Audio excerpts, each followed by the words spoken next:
नमस्कार दोस्तों, आप सब कैसे हैं? आशा है आप सब कुशल मंगल होंगे। डीजे एस रीमिक्स की ओर से आप सभी को रथ यात्रा की हार्दिक शुभकामनाएं। चलिए बिना देर किए अपने स्पीकर की क्षमता का परीक्षण शुरू करते हैं। डीजे सौरभ, गाने का रीमिक्स क्या है?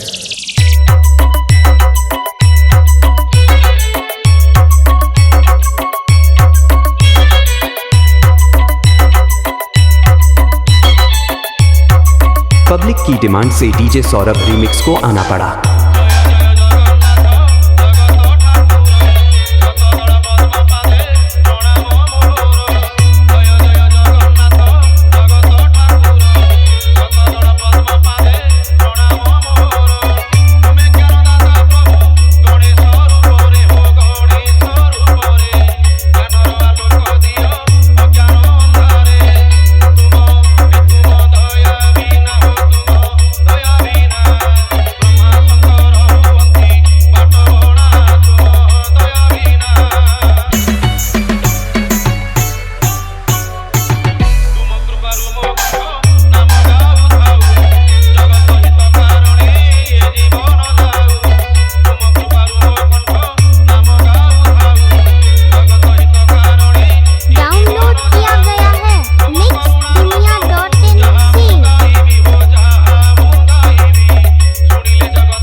DJ Saurabh in the mix.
DJ Saurabh, गाने का रीमिक्स क्या है?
डीजे सौरभ, गाने का रीमिक्स क्या है?